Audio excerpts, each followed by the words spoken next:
There's no real internet service on the island. It's all based on cell service. Everybody's real intent. Everybody's real intent on keeping their cell phones charged through solar.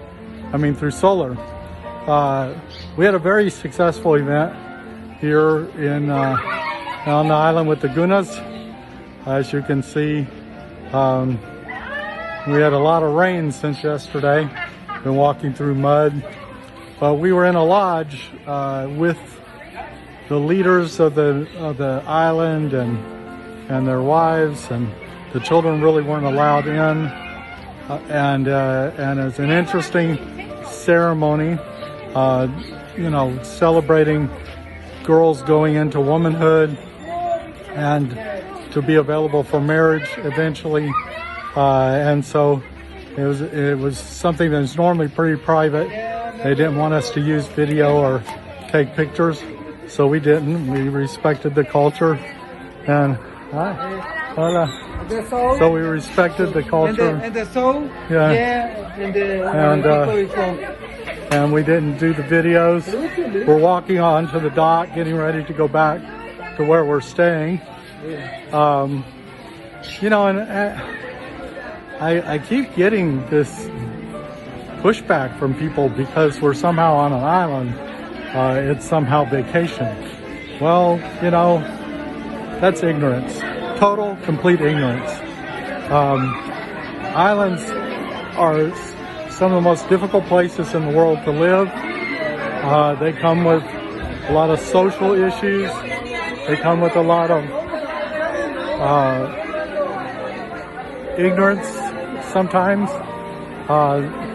There's this feeling of community here. There's a strong community, strong, somewhat family oriented.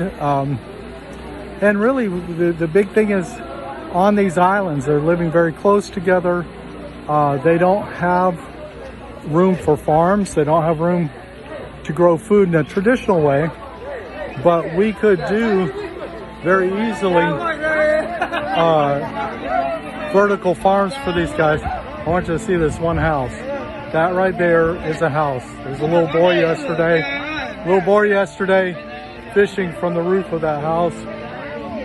3 children that live in there for sure. So it's been an adventure.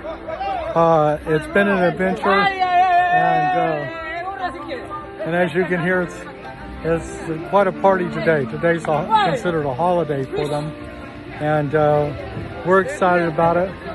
But when you pay one price to stay on an island, and lobster's included in the meal, and they do that for everybody, then when they do that for everybody,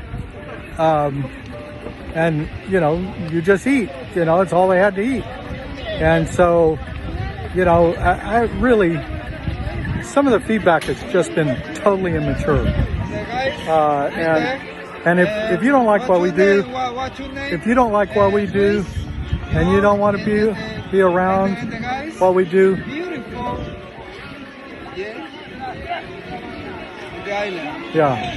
if you don't want to be around, you don't understand what we're trying to do, that's fine.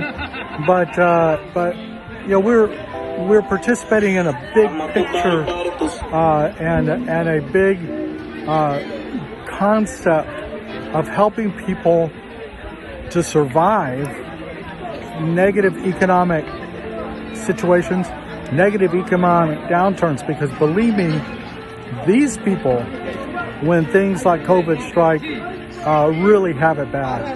And so we're doing our very best to help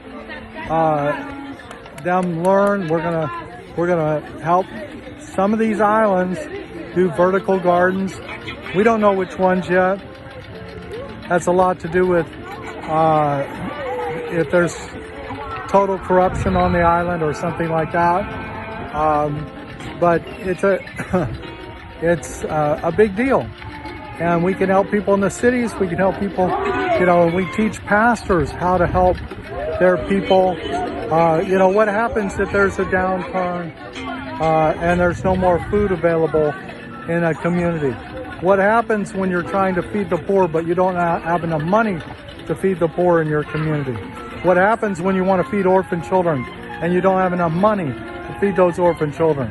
Well, there's a solution, and you just need to take some time, put a little effort into it, instead of just sticking your hand out asking for money. Now, the money that you give to God Loves Kids, that's seed money.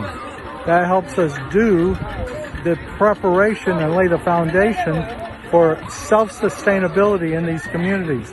We are not interested in being their God. We're not interested in being their source.